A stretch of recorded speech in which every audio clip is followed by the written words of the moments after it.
The Red Shoes by Hans Christian Andersen. There once was a little girl, very pretty and delicate, but so poor that in summertime she always went barefoot, and in winter wore large wooden shoes, so that her little ankles grew quite red and sore. In the village dwelt the shoemaker's mother. She sat down one day and made out of some old pieces of red cloth a pair of little shoes. They were clumsy enough, certainly, but they fitted the little girl tolerably well, and she gave them to her. The little girl's name was Karen. It was the day of her mother's funeral when the red shoes were given to Karen. They were not at all suitable for mourning, but she had no others, and in them she walked with bare legs behind the miserable straw bier. Just then a large old carriage rolled by. In it sat a large old lady. She looked at the little girl and pitied her, and she said to the priest, "Give me the little girl and I will take care of her." And Karen thought it was all for the sake of the red shoes that the old lady had taken this fancy to her. But the old lady said they were frightful and they were burnt, and Karen was dressed very neatly. She was taught to read and to work, and people told her she was pretty. But the mirror said, "Thou art more than pretty. Thou art beautiful." It happened one day that the queen travelled through that part of the country with her little daughter, the princess, and all the people, Karen amongst them, crowded in front of the palace, while the little princess stood, dressed in white, at a window, for everyone to see her. She wore neither train nor gold crown, but on her feet were pretty red Morocco shoes, much prettier ones indeed than those the shoemaker's mother had made for little Karen. Nothing in the world could be compared to these red shoes. Karen was now old enough to be confirmed. She was to have both new frock and new shoes. The rich shoemaker in the town took the measure of her little foot. Large glass cases full of neat shoes and shining boots were fixed round the room. However, the old lady's sight was not very good, and naturally enough, she had not so much pleasure in looking at them as Karen had. Amongst the shoes was a pair of red ones, just like those worn by the princess. How gay they were, and the shoemaker said they had been made for a count's daughter, but had not quite fitted her. "They are of polished leather," said the old lady. "See how they shine." "Oh yes, they shine beautifully," exclaimed Karen, and as the shoes fitted her, they were bought. But the old lady did not know that they were red, for she would never have suffered Karen to go to confirmation in red shoes. But Karen did so. Everybody looked at her feet, and as she walked up the nave to the chancel, it seemed to her that even the antique sculptured figures on the monuments, with their stiff ruffs and long black robes, fixed their eyes on her red shoes. Of them only she thought when the bishop laid his hand on her head, when he spoke of holy baptism, of her covenant with God, and how that she must now be a full-grown Christian.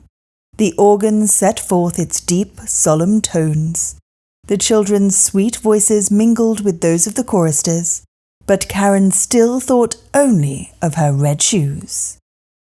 That afternoon, when the old lady was told that Karen had worn red shoes at her confirmation, she was much vexed, and told Karen that they were quite unsuitable, and that henceforward, whenever she went to church, she must wear black shoes, were they ever so old.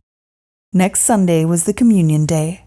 Karen looked first at the red shoes, then at the black ones, then at the red again, and put them on. It was beautiful, sunshiny weather. Karen and the old lady walked to church through the cornfields. The path was very dusty. At the church door stood an old soldier. He was leaning on crutches and had a marvellously long beard, not white, but reddish-hued, and he bowed almost to the earth and asked the old lady if he might wipe the dust off her shoes. And Karen put her little foot out also. "Oh, what pretty dancing shoes," quoth the old soldier. "Take care and mind you do not let them slip off when you dance." And he passed his hands over them. The old lady gave the soldier a halfpenny and then went with Karen into church.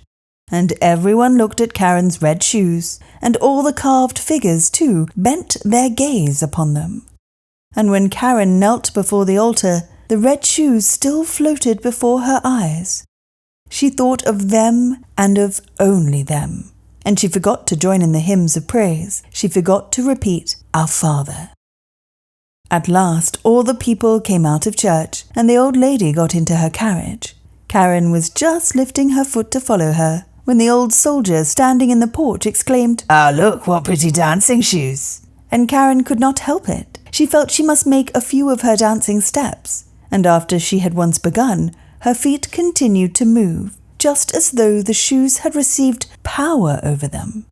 She danced round the churchyard. She could not stop. The coachman was obliged to run after her. He took hold of her and lifted her into the carriage, but the feet still continued to dance, so as to kick the good old lady most cruelly. At last the shoes were taken off, and the feet had a rest. And now the shoes were put away in a press, but Karen could not help going to look at them every now and then. The old lady lay ill in bed. The doctor said she did not live much longer. She certainly needed careful nursing, and who should be her nurse and constant attendant but Karen? But there was to be a grand ball in the town. Karen was invited. She looked at the old lady who was almost dying. She looked at the red shoes. She put them on. There could be no harm in doing that, at least. She went to the ball and began to dance. But when she wanted to move to the right, the shoes bore her to the left. And when she would dance up the room, the shoes danced down the room, danced down the stairs, through the streets, and through the gates of the town. Dance she did, and dance she must, straight out into the dark wood. Something all at once shone through the trees. She thought at first it must be the moon's bright face, shining blood-red through the night mist. But no, it was the old soldier with the red beard. He sat there, nodding at her and repeating, "Oh, only look what pretty dancing shoes!" She was very much frightened and tried to throw off her red shoes, but could not unclasp them. She hastily tore off her stockings, but the shoes she could not get rid of. They had, it seemed, grown onto her feet. Dance she did, and dance she must, over field and meadow, in rain and in sunshine, by night and by day. Oh, by night, that was most horrible. She danced into the lonely churchyard, but the dead there danced not. They were at rest. She would fain have sat down on the poor man's grave, where the bitter tansy grew, but for her there was neither rest nor respite. She danced past the open church door. There she saw an angel, clad in long white robes, and with wings that reached from his shoulders to the earth. His countenance was grave and stern, and in his hand he held a broad, glittering sword. "Dance thou shalt," said he. "Dance on in thy red shoes, till thou art pale and cold, and thy skin shrinks and crumples up like a skeleton's. Dance thou shalt still, from door to door, and wherever proud, vain children live, thou shalt knock, so that they may hear thee in fear. Dance shalt thou, dance on." "Mercy!" cried Karen, but she heard not the angel's answer, for the shoes carried her through the gate, into the fields, along highways and byways, and still she must dance. One morning she danced past a door she knew well. She heard psalm singing from within, and presently a coffin, strewn with flowers, was borne out.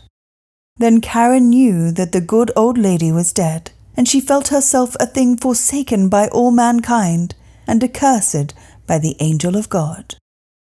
Dance she did, and dance she must, even through the dark night. The shoes bore her continually over thorns and briars, till her limbs were torn and bleeding. Away she danced over the heath to a little solitary house. She knew that the headsman dwelt there, and she tapped with her fingers against the panes, crying, come out, I cannot come in to you, I am dancing." And the headsman replied, "Surely thou knowest not who I am. I cut off the heads of wicked men, and my axe is very sharp and keen." "Cut not off my head," said Karen, "for then I could not live to repent of my sin, but cut off my feet with the red shoes." And then she confessed to him all her sin, and the headsman cut off her feet with the red shoes on them. But even after this, the shoes still danced away with those little feet, over the fields and into the deep forests. And the headsman made a pair of wooden feet and hewed down some boughs to serve her as crutches, and he taught her the psalm which is always repeated by criminals, and she kissed the hand that had guided the axe and went her way over the heath. Now I have certainly suffered quite enough through the red shoes, thought Karen. I will go to church and let people see me once more, and she went as fast as she could to the church porch. But as she approached it, the red shoes danced before her, and she was frightened and turned her back. All that week through she endured the keenest anguish and shed many bitter tears. However, when Sunday came, she said to herself, "Well, I must have suffered and striven enough by this time. I dare say I'm quite as good as many of those who are holding their heads so high in church." So she took courage and went there. But she had not passed the churchyard gate before she saw the red shoes again dancing before her, and in great terror she again turned back, and more deeply than ever bewailed her sin. She then went to the pastor's house and begged that some employment might be given her, promising to work diligently and do all she could. She did not wish for any wages, she said. She only wanted a roof to shelter her and to dwell with good people. And the pastor's wife had pity on her and took her into her service, and Karen was grateful and industrious. Every evening she sat silently listening to the pastor while he read the Holy Scriptures aloud. All the children loved her, but when she heard them talk about dress and finery and about being as beautiful as a queen, she would sorrowfully shake her head. Again Sunday came. All the pastor's household went to church, and they asked her if she would not go too, but she sighed and looked with tears in her eyes upon her crutches. When they were all gone, she went into her own little lowly chamber. It was but just large enough to contain a bed and chair, and there she sat down with her psalm book in hand, and whilst she was meekly and devoutly reading in it, the wind wafted the tones of the organ from the church into her room, and she lifted up her face to heaven and prayed with tears, "Oh God, help me." Then the sun shone brightly, oh so brightly, and behold, close before her stood the white-robed angel of God, the same whom she had seen on that night of horror at the church porch. But his hand wielded not now as then a sharp, threatening sword. He held a lovely green bough full of roses. With this he touched the ceiling, which immediately rose to a great height, a bright gold star spangling in the spot where the angel's green bough had touched it, and he touched the walls, whereupon the room widened, and Karen saw the organ, the old monuments, and the congregation all sitting in their richly carved seats and singing from their psalm books. For the church had come home to the poor girl in her narrow chamber, or rather the chamber had grown, as it were, into the church. She sat with the rest of the pastor's household, and, when the psalm was ended, they looked up and nodded to her, saying, "Thou didst well to come, Karen." "Oh, this is mercy," said she. And the organ played again, and the children's voices in the choir mingled so sweetly and plaintively with it. The bright sunbeams streamed warmly through the windows upon Karen's seat. Her heart was so full of sunshine, of peace and gladness, that it broke. Her soul flew upon a sunbeam to her Father in heaven, where not a look of reproach awaited her, not a word was breathed of the red shoes.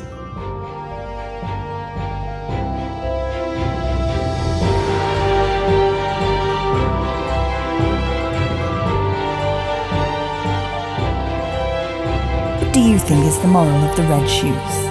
Well, Karen very much loved her red shoes, didn't she? To the point that she disobeyed everyone who told her not to wear them, and she thought about them, only them, in church. So perhaps this tale is based on the idea of temptation and eventual redemption, which Karen does get.